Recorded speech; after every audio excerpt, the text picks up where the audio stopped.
by Rosé of Blackpink at number 8.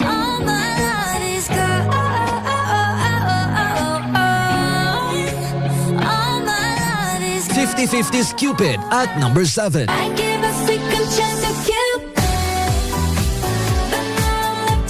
Number 6, Ika'y Para Sa'kin by The Calmados.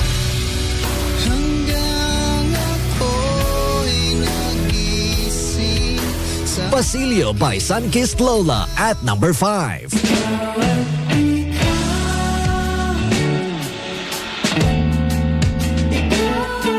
Number 4, Like Crazy by Jimin.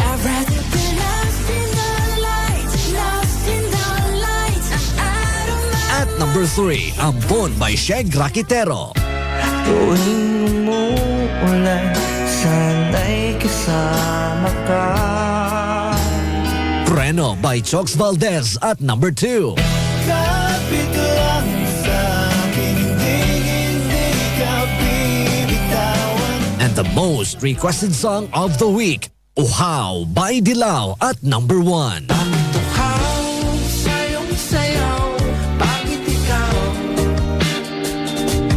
Keep sending your song requests through our website at www.kabayanfm.com. Ako'y giniginaw, halika dito, dito ka lang. The long wait is over. The 14th branch of UAE's homegrown brand and the first international franchise store is already in Doha, Qatar. Wow. A French, American Creole, and Louisiana-style dining with a touch of Filipino hospitality. Off the Hook is known for its quality seafood, and don't forget their bestseller OTH sauce. Nakakatakam!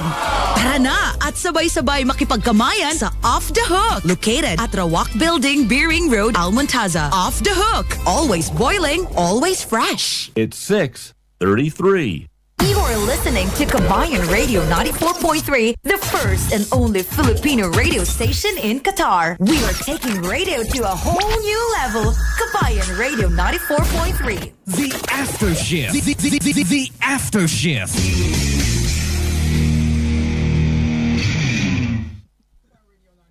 Good evening, Kabayan. We are back here on the After Shift for another interview of one of the highlights during the 125th Philippine Independence Day celebration. And personally, we're not allowed to be biased on this one, but I like this because we're going to talk about Tagisan ng Bandang Pinoy tonight. I'm going to introduce you to all the people that are responsible for this fantastic event. But before I do, let me invite you guys once again to head on over our website at www.kabayanfm.com. Tanungin niyo po kami ng kahit anong questions na meron ka. Again, you can also do so on our Facebook at Kabayan943. While you guys are there, why don't you give us a like, share our page, and follow us for more updates inside the world of Kabayan Radio and also the upcoming Philippine Independence Day celebration. Now, with that said, let us now introduce and get ready to rock and roll. Once again, I invite you guys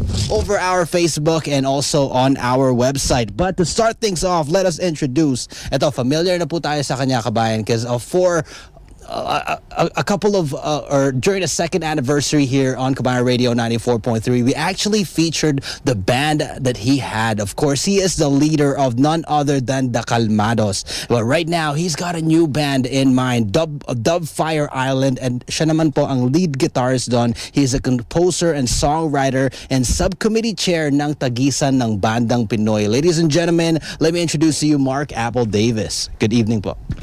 Good evening po, sir. Kamusta naman, sir? Ayos naman po. Finally, we get to meet after Yes. nung interview natin noon. Of course, it was during the pandemic. We couldn't meet, so it was online lang po siya. Finally, I get to meet you. It was very, very nice to meet you. Nice meeting you, sir.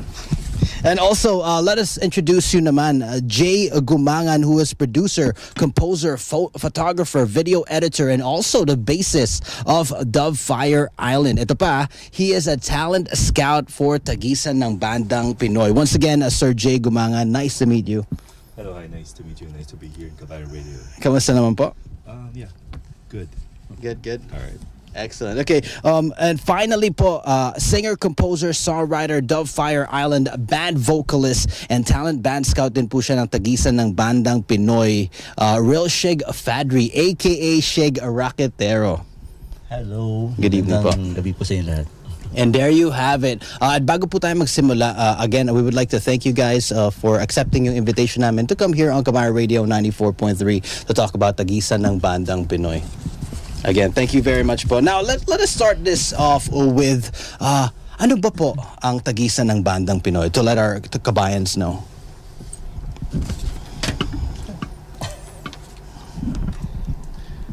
Bale, ang Tagisan ng Bandang Pinoy is like it is a competition of all local bands here in Qatar.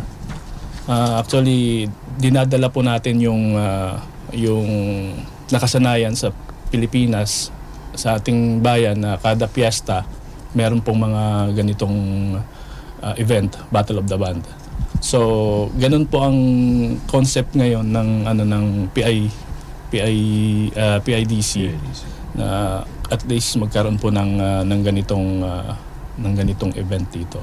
So, ayun po, masaya po kami kasama ang mga musikerong Pinoy in Doha. So, yun, nagkaroon sila ng opportunity na maka-join sa ganitong event. Excellent. At paano po ba ang registration yan, eligibility? Paano ko po makaka-join sa Tagisan ng Bandang Pinoy? Well, actually, it's open to all amateur Filipino bands in Qatar. And so, Filipino, and when I say Filipino, dapat it's a Pinoy band. So, kasi marami ring mga foreign groups dito, so hindi yun pwede. And then, dapat mga active Philcom member or organization, kailangan lang ng 3 hanggang 5. Actually, hanggang 6, no? Yeah, hanggang 6 na members is allowed. Male or female or mixed. 18 years old and above. Kailangan po ba siyang banda or pwede pong halimbawa like a male group like a Backstreet Boys for example or like a female group like a Little Mix? Kailangan po bang banda siya with drums and Yes po, banda po talaga. Kasi may mga instrument tayong nilagay dito eh. Okay. So, talagang banda sila. Hindi, iba yung tawag dyan, male band. Kagaya ng Jeremiah, K-pop. or ano. Ito may mga instrument na hawak talaga. So, may keyboard, may drums, may guitar. Yan. And during registration po ba, is there an elimination na during registration? Kasi I'm sure many bands are interested na mag-join dito sa competition na to. Do you immediately eliminate those that are... And if you do, how do you eliminate them? Or how do you base it on sinong magiging kasali? Audition Okay. na gaganapin. Kasabay po dyan yung video coverage. So during audition, kukuhanan po namin sila ng isang kanta, naka-live video po sila. Tapos yun po ang gagamitin sa social media para makapag-participate din po yung mga followers nila. Yes, as of right now, kasi there are more than 10 hopefully na would participate. So, since in elimination we can only cater maybe at least around 12. So, definitely we will do a screening para to narrow it down to 12. And also by then we're gonna be recording also yung mga gagamitin nilang materials that it will be used for a surprise thing that we call People's Choice Award. Okay. Yep. Before we delve into that, again, Kabayan, if you have any questions to our beloved guests, again, head on over to our website, www.kabayanfm.com. Pwede niyo po kaming tanungin doon. Also on our Facebook at Kabayan943. If you ask a question, we'll definitely ask them as well. Please give us the hashtag 125th Philippine Independence Celebration or 125 PIC or PIDC 2023. You can also give us a hashtag of Fiesta Filipinas and also hashtag PID23. Also, going back yung mga bands po na sinabi ninyo, there's 12 in total pero meron na pong nakasali na 10 na nakapag-register na. And I think they're part of the competition na. Yeah, those are the confirmed bands already because they were able to finalize all the materials or the requirements that are needed. And since we're talking about bands, mga kabayan, we here on Kabayan Radio like to have fun with our bands. And the bands that we have right now are Blank Boulevard, Asterisk, Parallel Run, Tolits, Aloragazi, I hope I'm saying that correctly, Moxies, Musikeros, Ate Marunong Ka Bang Mag-Double Star, cool name, and Ben Tumbling. Also, finally, Desert Jive. So likewise said, we like to have fun here on Kabayan Radio 94.3. So if you know any of these bands, why don't you guys give us a hashtag as well? Bombard our Facebook with hashtags Blank Boulevard, Asterisk, Parallel Run, and any of that. If you know any of these bands, if you are a supporter of these bands, give us a like, give us a hashtag, and also share our page so more people or more Filipinos here in Qatar will know about Tagisan ng Bandang Pinoy. Now going back to our interview, of course, guidelines and mechanics. Can you walk us through kung ano po siya? So, 2 songs all OPM to render, 1 free choice and 1 battle song for both elimination and final showdown. So ito po, yung sinasabi pong free choice, pwede po silang gumamit ng sarili nilang composition, original composition. Pero subject for review po ng committee para ma-ensure po natin na wala pong explicit lyrics or anything na nakaka-offend sa ibang tao. So i-review po namin yun, tapos i-confirm namin sila na okay, pwede niyong gamitin yung song nyo. Then yung battle song naman po is yun po yung pinaka gagamitin nila na either anything na ni-revive nila, like for example yung love song na kanta ginawa nilang rock or ginawa nilang inireglo nila ng kanila. Kumbaga ni-remix po. Ni-remix nila or nilagyan nila ng mga exhibition. Yun po yung ibig sabihin ng battle song. Okay. And 2 OPM songs po, meron po bang limit to? Kasi alam naman po natin, merong ibang kanta na medyo mahaba, over 5 minutes long. Unlike yung other competitions po, katulad ng Tagisan ng Kundiman, they have a specific timing. And Tagisan ng Sayaw ng Fiesta Filipinas, meron po siyang specific. Itong OPM ba, meron bang maximum time limit? Meron po. Bali, maximum 10 minutes po each band. Each band, okay. Kasama na po ba doon yung setup and also tear down? Bibigyan po namin sila ng 2 minutes sa setup.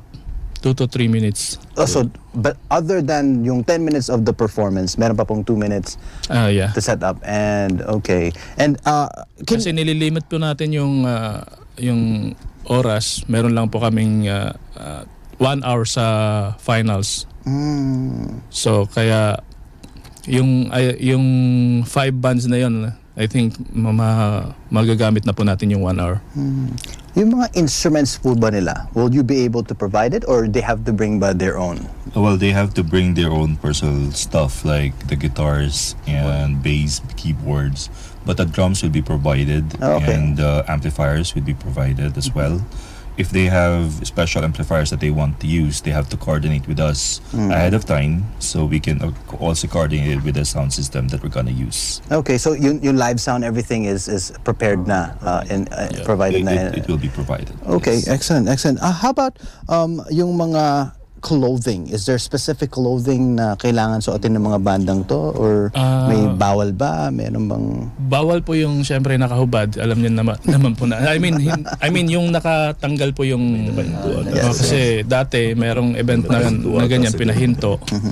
So hindi po pwede yon. So dapat at least formal. That will be discussed during the orientation. I think we should discourage something like that. At least be a bit of formal for the event since it's gonna be attended by other people, hiring people. So much as possible, it would be a formal event or a gathering. So. Okay. Yun po. Kasi yun nga, minsan sa Battle of the Bands sa Pilipinas, sa sobrang Intense, yeah. intense at gusto nilang medyo may dating, Yeah, exactly. nagtatanggal ng damit. So bawal po dito yon sa Qatar. Meron po bang parang minus points pag pumunta doon sa event wearing casual, or will they not be allowed to play for the competition or be a part of it when they, for example, have casual clothing or clothes and do unruly Not necessarily behavior? casual. Casual, I think, is okay. Okay. As long as it's not something na really out of this world naman na talagang you can say outright that's not Disrespectful, really appropriate or kumbaga. disrespectful outright. But if it is, it doesn't have to be barong, or it doesn't have to be like that, or it doesn't have to be another kind of suit. But as long as it's presentable and it's okay, so I don't think there's any problem with that. I don't know about you, Sir Jay, but I would like to see bands wearing a barong and rocking it Why out. not? That Why would not? be Why that not? would be lovely It sight, doesn't diba? have to be, I but think if first time din nangyayari. Yeah, well, I would love to. Yeah, I would Actually, love to as well. If I were to play on this, I would definitely wear a barong. Because we are a Philippine, I would definitely- pinopromote I would natin Yung sa yung... Compo, pwede tayong nakabarong. But the thing is bahag. How about bahag? I think that would be inappropriate, diba? But that's bahag. Pero Dove Fire Island, will we expect them to be playing during the event? Yes po, pero hindi po siya doon sa time ng tagisan ng Bandang Pinoy. It will be the next day, no? No, it will be on the last part of the event, like during na tinatabulate yung yung score. I thought it's gonna be the next day. So the last part, That's good. mayroon Okay. kasing allocated time. I mean, available time for that. Okay, so kabayan, samahan niyo po ang usapan natin once again at www.kabayanfm.com. Also on our Facebook at Kabayan943. Let me give you guys yung mga 10 bands ulit na kasama na dito sa tagisan ng Bandang Pinoy. Blank Boulevard, Asterix, Parallel Run, Tolits, Aloragazi, Moxies, Musikeros, Ate, Marunong Ka Bang Mag-Double Star, Ben Tumbling, and Desert Jive. If you are a part of these bands and if you know anyone in these bands, give us the hashtags of any of them. Also, give us the hashtags of Fiesta Filipinas, hashtag PID23 125 or 125th PID23, and finally hashtag Tagisan ng Bandang Pinoy. You can do so on our Facebook at Kabayan943, also on our website at www.kabayanfm.com. Now going back, Sir Mark, meron pa pong dalawang banda. I mean, we have 10 bands. Sabi niyo po earlier that there are 12 maximum bands na pwedeng sumali dito sa competition na to. And they have to be a part of a Filipino organization din po ba? Or they just have to go through a Filipino organization? Can you walk us through po dun sa mga banda? At least one member ng isang Filipino community organization dito sa Qatar. Then meron kasing requirements na kailangan kumuha sila ng endorsement letter from the organization. Okay. And they can contact you as well po, no? For the forms. Yes po. So can you tell our kabayans how they can contact you po, Sir Mark? Nandun siya sa eligibility and registration. Ayan, nandun po sa poster. You can contact me at 3102-8880. Yun lang po. Excellent. So again, you can contact Sir Mark Davis at 3102-8880. You can find that po sa PID23 Facebook po, no? Nandun po siya. Yep. You can also find it on our website at Kabayan943, or sorry, on our Facebook at Kabayan943. Again, on the flyer po nakalagay doon is the last day will be on the 18th of May 2023. Pero na-extend po to, no? Opo. Hanggang 25 po ito. Hanggang 25. So again, it is open, still open. 2 more bands left in the slots. You guys can join in. You can contact directly Mark Davis. And again, the number is 3102-8880, or get in touch with a Filipino community here in Qatar for you guys to be able to join. And do you have any more important guidelines that to let our listeners know kung ano po siya? Wait, let me just clarify something, okay? Yes, we're looking up onto 12 participants. That would be for the elimination, but it's not necessarily closed sa 12 kasi remember that we were gonna be having a screening. So if it doesn't matter, or even if it exceeds 12 or 15 or even 20, we can still accommodate all these bands and they can still be under the screening, and then we can narrow it down to 12. And then the good thing about it is that the bands that will undergo the screening, they will be recorded, and then they still have a chance to win the People's Choice Award, and also to be on a what we call this, the two extra bands, the wild card. So, let me get this right. So there are 12 bands that the competition has, pero meron pa pong 2 extra wildcards which is a part of No, ang kukunin namin sa elimination is 3. 3, okay? So para maging exciting or magkaroon ng magandang laban sa grand finals, kasi kung 3 lang ang kukunin, alam na nila kung sino yung paglalaban na lang is champion at saka yung kumbaga First place, second place. first place tsaka second place. So dadagdagan namin ng 2 So we're adding up 2. para 5 sila sa grand finals. Yun. And you're gonna The reason why we're getting like only 12 is dahil sa elimination yung capacity lang ng kayang i-accommodate. that's 12, okay. But all the bands are welcome if you want to join in. It doesn't matter how many you are, you still have a chance to make it through the finals, through the wild card, if in case hindi kayo makapasok sa elimination. And you mentioned something about the People's Choice. Yeah, that's Can you elaborate further? Ano po yung People's Choice? Well, the People's Choice Award is something, since we were gonna have a screening and we're gonna record everyone with a video of their of a song of their choice to be recorded on video para gamitin nila. Okay, and then this video will be uploaded on certain social media platforms, and we're gonna tally it down. Whoever who has the most likes and and shares, they will win the People's Choice Award. And it doesn't matter if they are the winners, even if they're the champion, or even if they're not, even if they didn't even made it through the finals or the eliminations, as long as they have the most votes, they will win as a People's Choice Award, and it has a particular prize for that. Okay. So we'll get to the prices later. So let me get this right. Again, 12 bands are going to be a part of it, but it's not limited to that. You can accommodate much more. And from however many yung na-screen nyo na, you'll eliminate some of those guys and get 2 wild cards from those that are eliminated. yes. Wow. Okay, so basically 14 bands and all, yes? 12 bands is just going to be for the elimination round. Okay. That's it. Okay. Okay. So basically 5 bands is gonna play on the finals. Oh, okay, 2 of those okay, are coming okay. from the wild card. So finals lang po yung kukuhanan nyo ng wildcard from the 12 bands. Yes. Okay, all right. Got that, Kabayan. So again, there will be 12 bands there, Kabayan. This is going to be happening once again on the 23rd of June, 7 o'clock all the way to 11 p.m. at Sheraton Grand Doha Resort and Convention Hotel. 125th Philippine Independence Day celebration 2023 is expected to be bigger than the past celebrations or Independence Day celebrations that we had, especially that we had the pandemic in the past couple of years. Now, this is, of course, happening with a huge capacity po. I heard this is going to be a very, very big event. Can you tell us, finally, ano pong diferensya nitong competition na to compared to previous bands na nag-perform during Philippine Independence Day? Sa narinig ko, yung competition ngayon sa Battle of the Band, meron kaming elimination.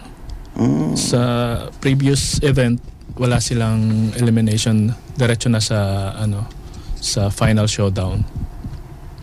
Yun po. So marami silang nag-perform. Marami silang nag-perform. Okay. So basically, competition na siya. First time po siyang magiging competition, Battle of the Bands. Yes po. Okay, excellent. Well, again, thank you very much for joining us for today's topic. Again, Tagisan ng Bandang Pinoy happening on the 23rd of June, 7 a.m. all the way to 11 p.m. 125th Philippine Independence Day, a celebration. You definitely cannot miss that out. We are inviting all of our kabayans, not just Filipinos, diba? Open din siya to all nationalities, diba? It is time to showcase what we Filipinos hold dearly. And like I said earlier, what I really like about bands talaga, yung camaraderie ng a band, it really is very difficult to be a part of a band. If you guys don't know, it's very, very difficult. Lalo na may iba na bad trip sa araw na yun, and then they're gonna come in for practice, and then you have to jive together. So it's very, very difficult. And I think with this 12 bands that are about to showcase their talent, it's gonna be very, very exciting. A lot of competitions happening. Kundiman, Sayaw ng Fiesta Filipinas, and also this one, a perfect day for the family and also just individuals, whether it be Filipino or not, to come and join us again. 125th Philippine Independence Day celebration on the 23rd of June. So again, sirs, meron po ba kayong pwede gustong i-add pa before we end or go to our part 2 of our talk today? Well, that's it. But basically, we were going to be having an orientation anyway, so with the bands. So all the other concerns will be discussed thoroughly. Saan po itong orientation? Prices tomorrow at DQ. That'll be tomorrow. Ramada. DQ at Ramada. 6 p.m. onwards. Okay, well, again, thank you very much, Sir Shig, Sir Jay, and Sir Mark for joining us. Again, Kabayan, this has been your after shift. We'll be right back. We're not yet done. We still have 3 more guests to come and talk about Tagisan ng Bandang Pilipinas. Some of the things that they're going to talk about are, of course, the prizes for this competition and a lot more. So don't even think about going anywhere else. Keep a lock right here on the greatest hangout place in all of Qatar. You already know, that's Kabayan Radio 94.3. The After Shift. The After Shift. Super Limo is back and better than ever. Introducing the new Super Limo. 3 Sicilian pizzas, wedges, chicken baked pasta, and the new chocolate dessert made with Kit Kat and 3 dips at 110 Qatari Riyals. Call our hotline and order now on 4432-0320 or download Pizza Hut Qatar mobile app and enjoy our hot exclusive deals. Wow. Pizza Hut, now that's more. Discover a world of adventure with Qatar Airways' extensive list of new destinations and resumptions around the globe, including Nice and Toulouse, France, Antalya and Trabzon, Turkey, Tokyo, Haneda, Japan, and many more. There is no limit to the adventures you can have. Book now for once-in-a-lifetime journey. Visit QatarAirways.com. Terms and conditions apply. Qatar Airways, going places together. 94.3 on your frequencies. Number one in your heart. Kabayan Radio 94.3. Kabayan Radio 94.3. Loud and proud. Mga kababayan. Kabayan Radio 94.3. The first and the only Filipino radio station in Qatar. Kabayan Radio 94.3. We are online for you 24/7. The People's Radio Station, Kabayan Radio 94.3. With more than 257,000 unique audience and more than 60,000 followers, Kabayan Radio 94.3 FM is the best. It is the best marketplace for your advertisements. For inquiries, please contact our sales and marketing department at 44994944 or email info@kabayanfm.com. It's 6:58. Kabayan Radio 94.3 FM. 94.3 FM. The first and the only Filipino radio station in Qatar. Celebrates its 4th year of operation. Keep it going. 4 years of providing entertainment, news, and public services to the Filipino and international communities. 4 years of productive partnership with the private and public entities in bringing reliable information, promoting cultural diversities, music, and other forms of creative entertainment in Qatar. Kabayan Radio 94.3 FM, the first and the only Filipino radio station in Qatar.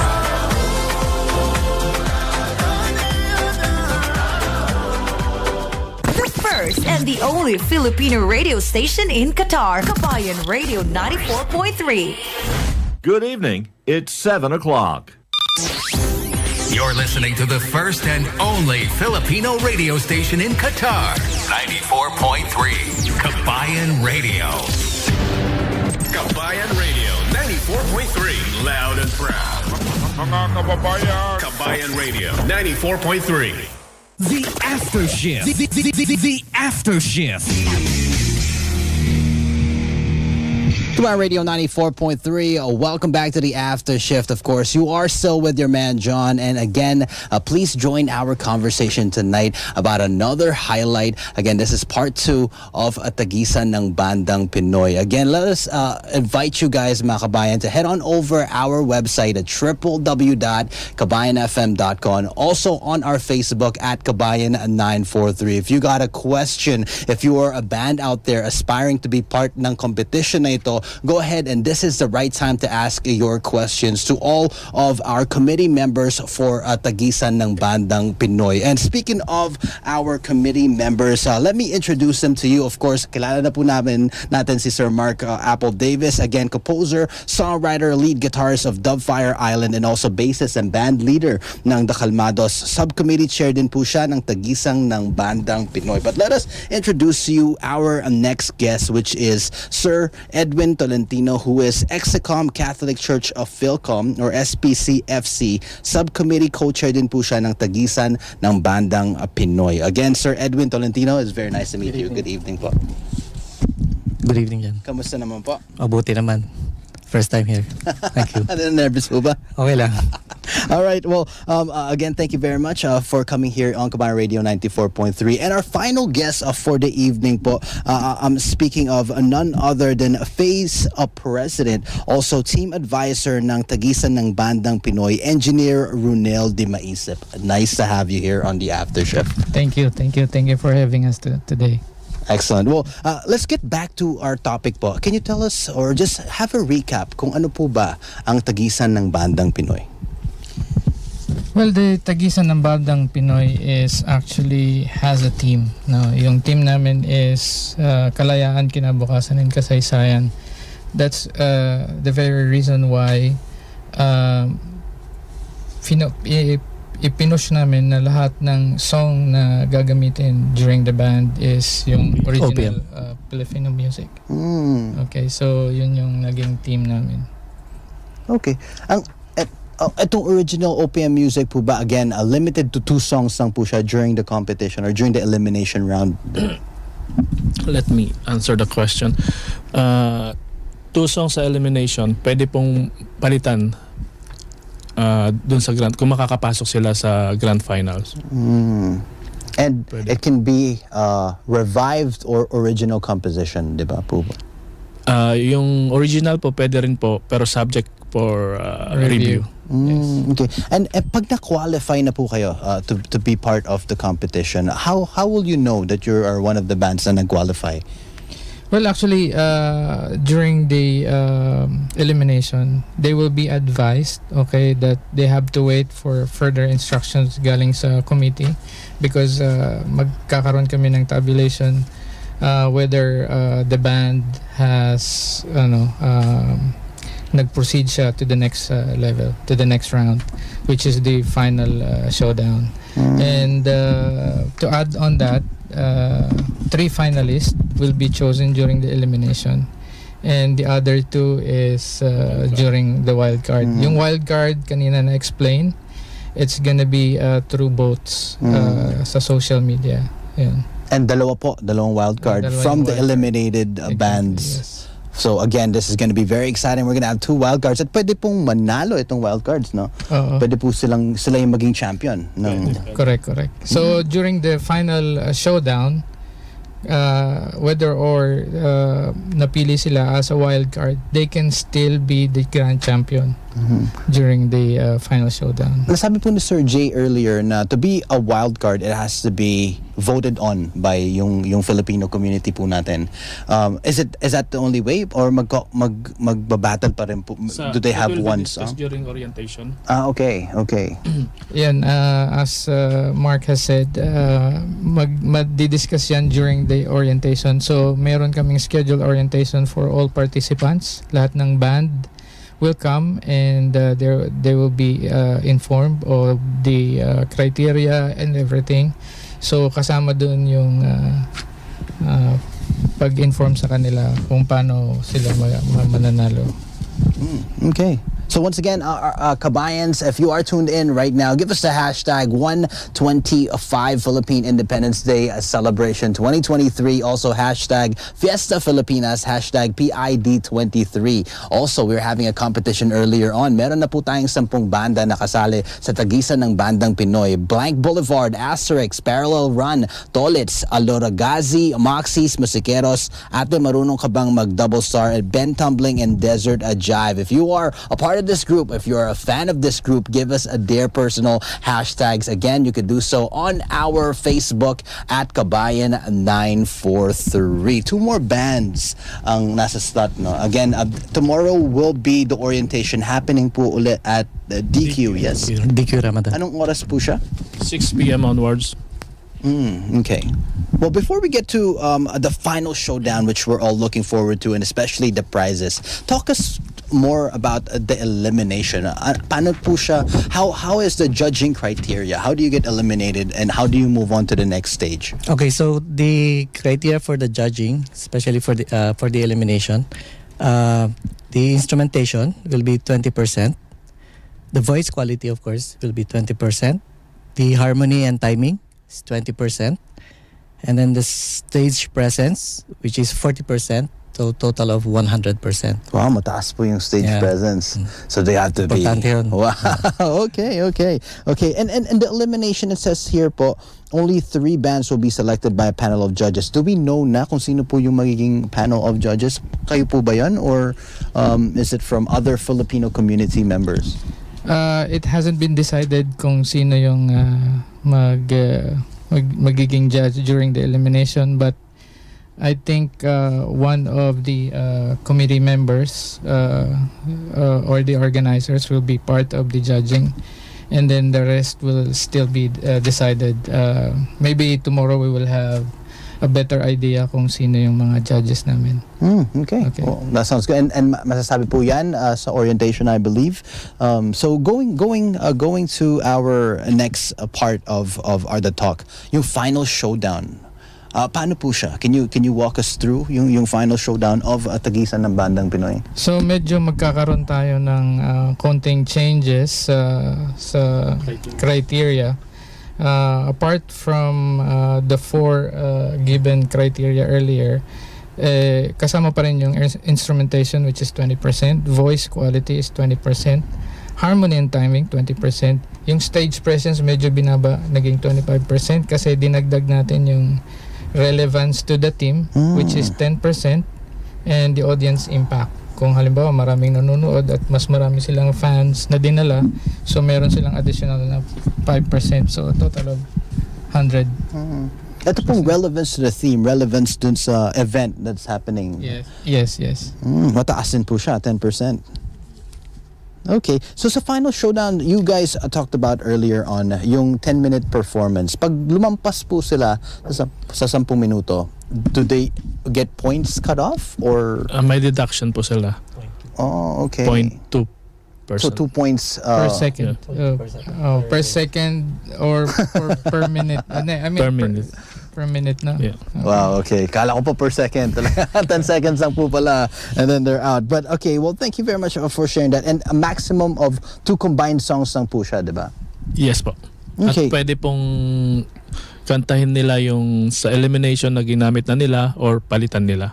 Pero subject for review. Approval. Okay. So, yung mag-a-approve po nito, kayo din po, yung committee themselves. Yes, will look over through all of this. And again, how long do they have naman? Halimbawa, napunta na po sila sa final showdown to set up and everything. How long do they have, do the bands have? Is it 2 to 5 minutes din po ba? Or sa backstage pa lang, naka-ready na sila. Tune in na lahat ng mga instrumento nila. Then pag tungtong nila sa stage, bibigyan lang sila ng 2 minutes. Then they can start. Yes. Hindi yun, yung 2 minutes preparation, hindi siya kasama dun sa 10 minutes. So, yung 10 minutes is for the 2 songs.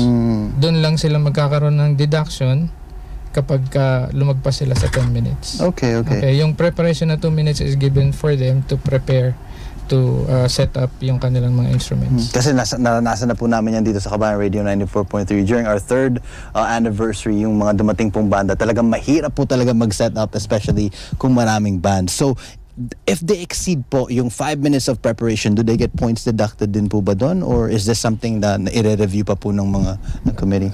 Pagka lumagpas sila doon sa preparation time na alba, for example, yung 2 minutes, naging 5 minutes, bababawas doon yun sa 10 minutes nila.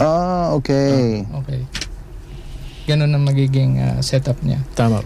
And siguro it's worth mentioning din na the participating bands during the final showdown should be at the venue 3 hours at least before. 3 hours earlier. This is for what po? The 3 hours. Para sa preparation na rin. Okay. All right. So again, bands that are participating Kabayan have to be there 3 hours before. So if you are one of these bands, you have to get there at around very early in the morning, right?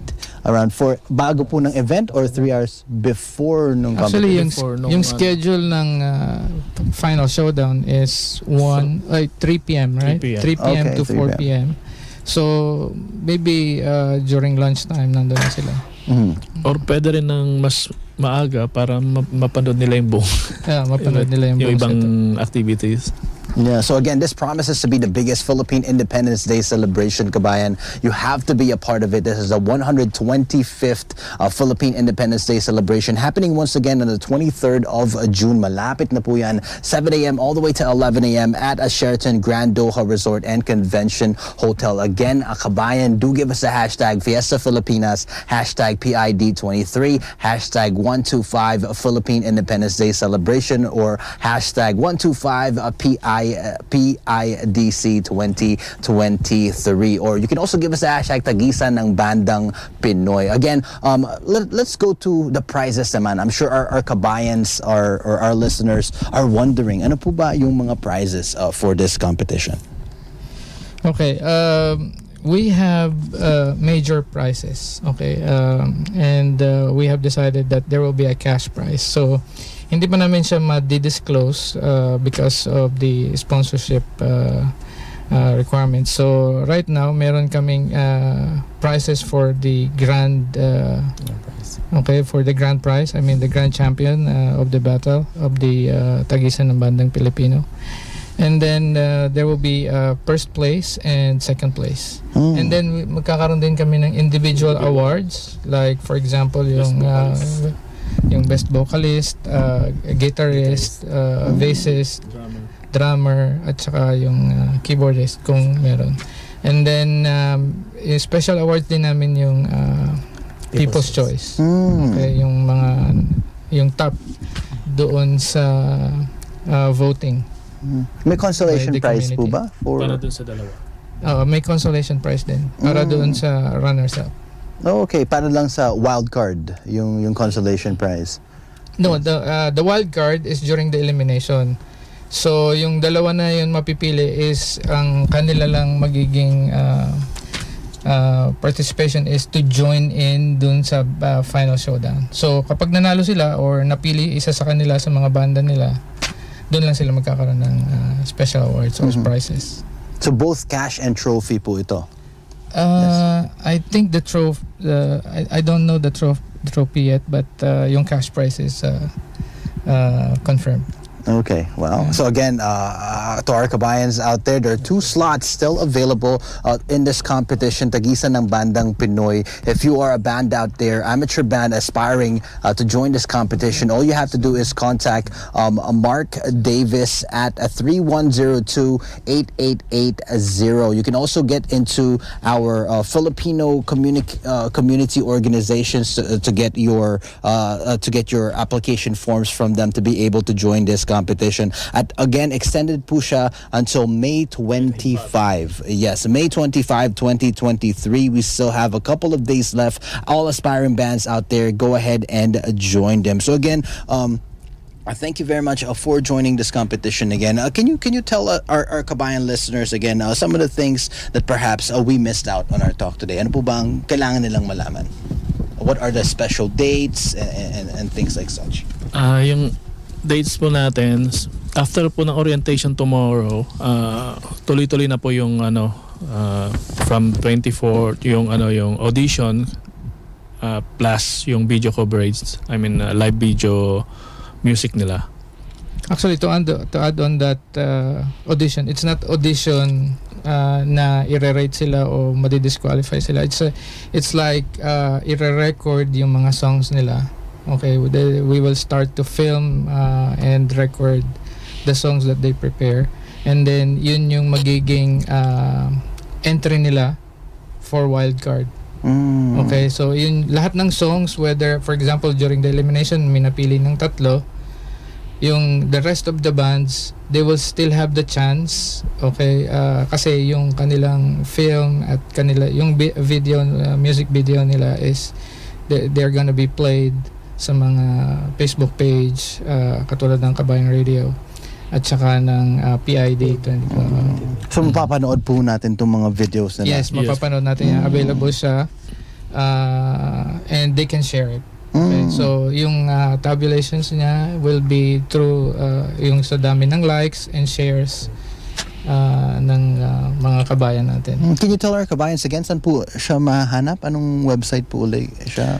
Right now, it's gonna be a YouTube channel, and it's gonna be shared sa Kabayan Radio. It's gonna be shared sa PID website and Facebook page ng Philippine Independence Day.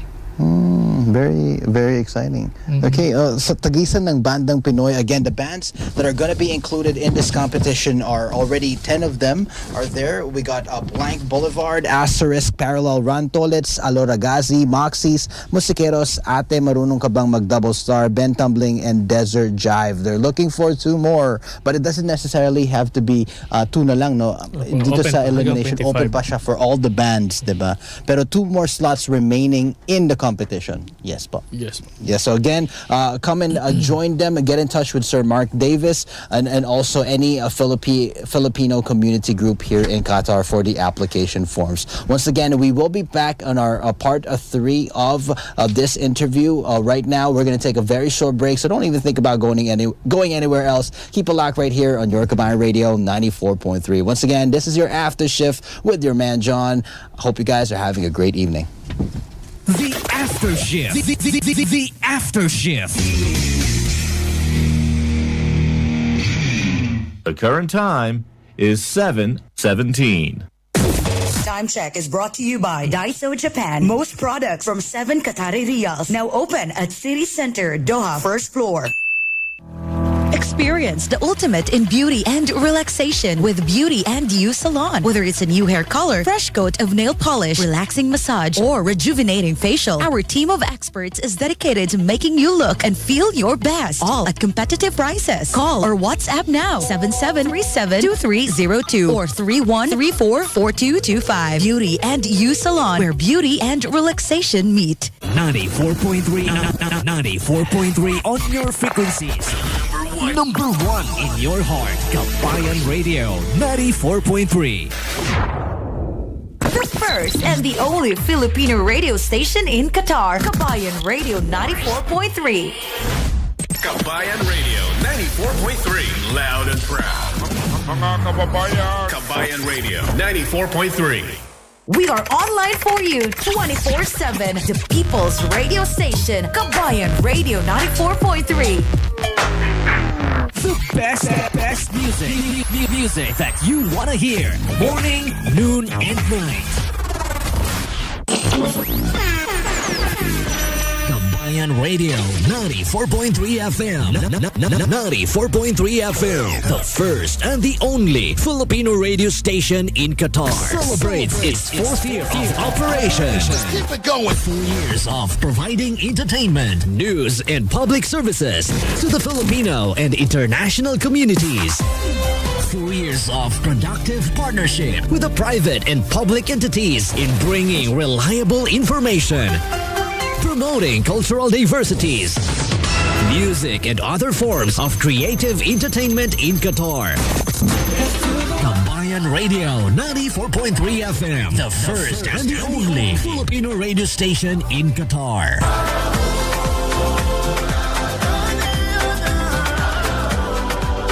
With more than 257,000 unique audience and more than 60,000 followers, Kabayan Radio, Kabayan Radio 94.3 FM is the best. It is the best marketplace for your advertisements.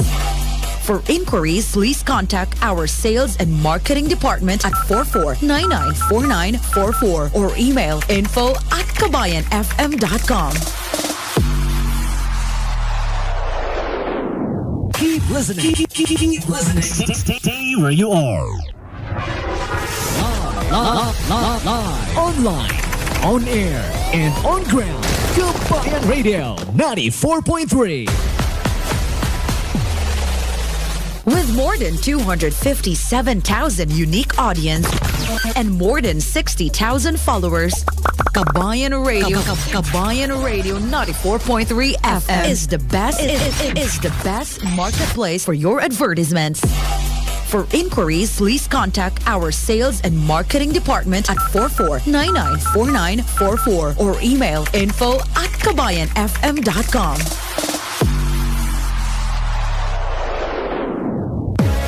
For your advertising needs, please contact Kabayan Radio Sales and Marketing Team at 44994943 or email at info@kabayanfm.com. Kabayan Radio 94.3 FM, bringing your business to the Filipino and international communities. We are online for you 24/7. The People's Radio Station, Kabayan Radio 94.3. The best music that you want to hear. Morning, noon, and night. 94.3 on your frequencies. Number one in your heart. Kabayan Radio 94.3. The first and the only Filipino radio station in Qatar, Kabayan Radio 94.3. The After Shift. The After Shift.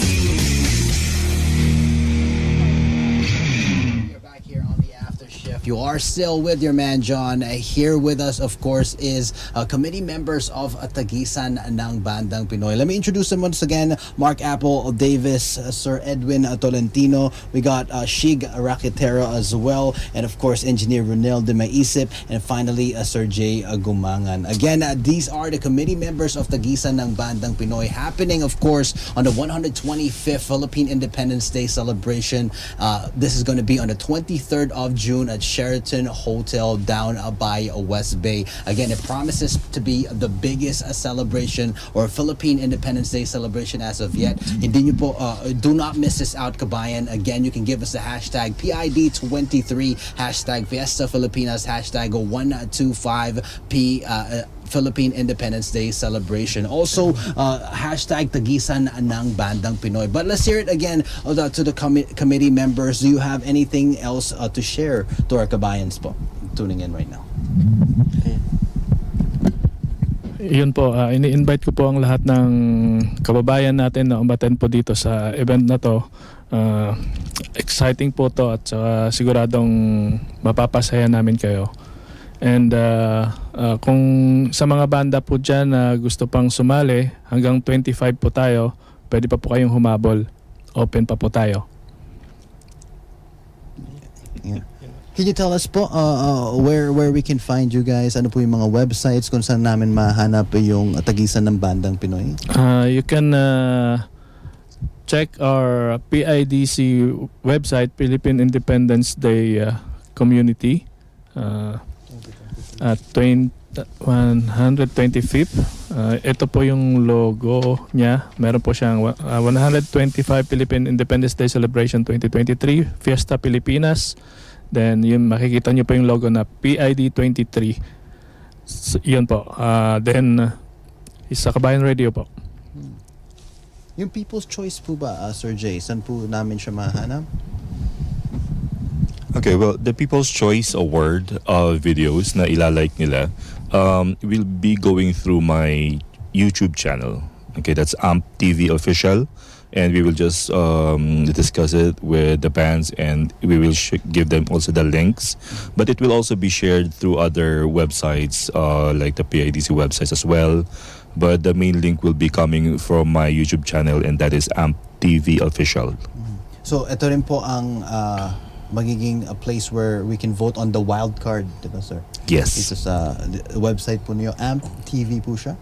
AMP TV Official. AMP TV Yes. Official. So again, these are the websites that you guys should follow, Kabayans. Again, the PID or the Philippine Independence Day 2023 website, as long also their Facebook as well, and we will be announcing some on our Facebook as well at Kabayan 943. Any people you would like to greet po, or things you'd like to add before we conclude? Ayun, para sa mga banda na Pinoy dito sa Doha, na so good luck sa inyo lahat. Sana makasali kayo lahat kung pwede, no? Para mas maganda. So yun, kita-kits na lang tayo.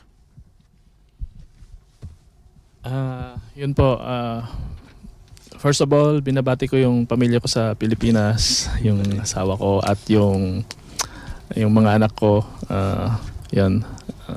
Tapos yung mga kasama ko sa work, manonood din sila sa Philippine Independence Day from morning till evening. Gusto nilang makisaya sa sa gaganaping 125th anniversary. At binabati ko nga pala yung project manager namin, si Sir Delani, at saka yung mga kasama ko sa PACE Qatar.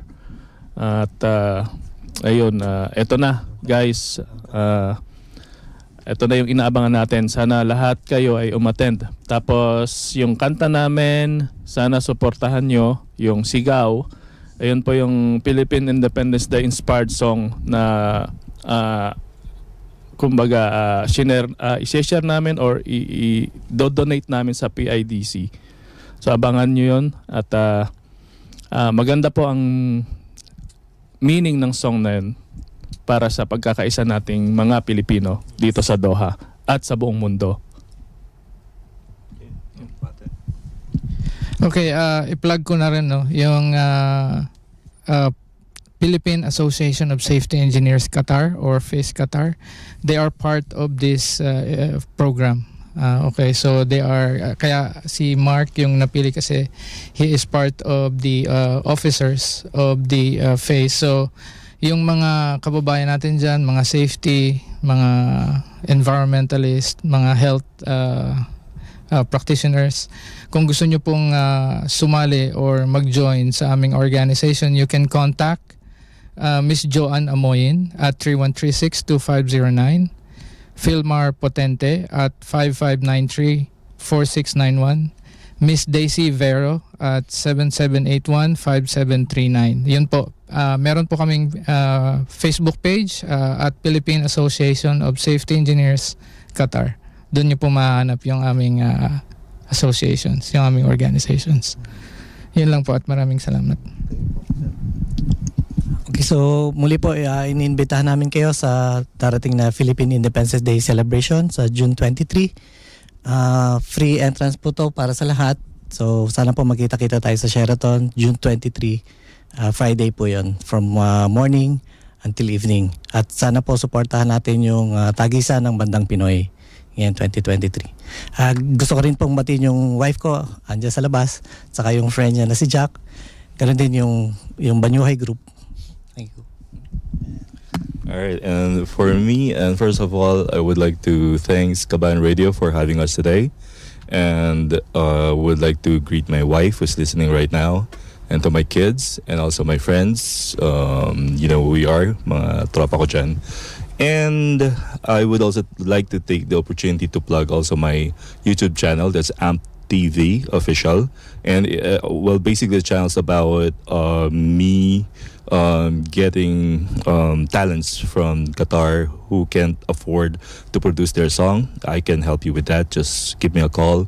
I'll give you my number offline, and that's it. Thank you. Last, salamat pala sa opportunity na to at napili nyo ako as co-chair. Pinapasalamatan ko si Sir Shai at saka lahat po ng involved dito sa PID 2023. Sila Sir Jarex at lahat. Hindi ko na po iisa-isahin. So lahat po ng Exicom at siyempre si ang presidente po namin sa PACE, Qatar, si Sir Ron, dahil napili niya ako. Yun po, salamat.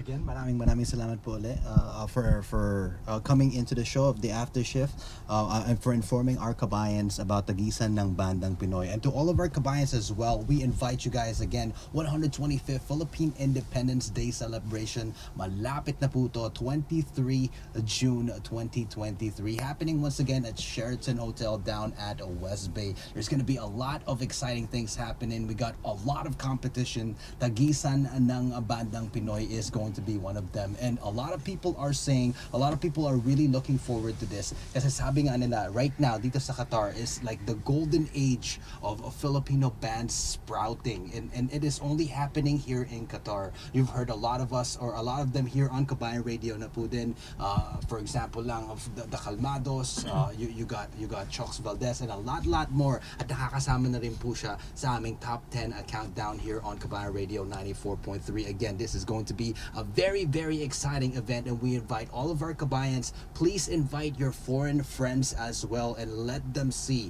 the beauty of Philippine music and Philippine culture in general. Again, 125th Philippine Independence Day celebration, June 23, 2023. Mark the date, kabayan. That is it for us. Maraming salamat po ulit sa pagtutok sa amin. This has been your man John of 40 After Shift. I gotta say adios, flying peace, and a lot of love. The After Shift. The After Shift. The current time is 7:31. You are listening to Kabayan Radio 94.3, the first and only Filipino radio station in Qatar. The current time is 7:31. This time check is brought to you by Family Medical Polyclinic, Alwocare, and Al Azizia branches. We are taking radio to a whole new level. Kabayan Radio 94.3. The After Shift. The After Shift.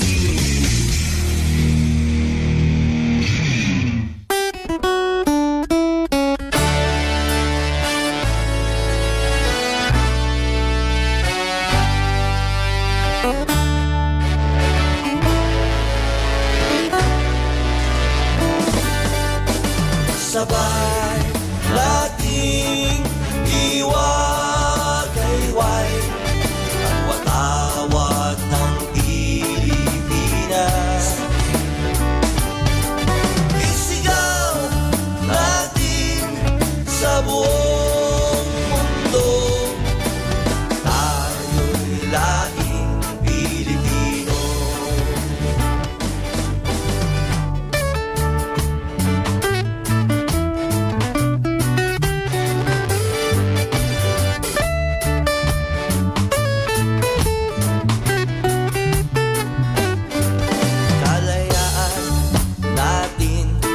Ay ating ipagdiwang, kasaysayan na ipinaglaban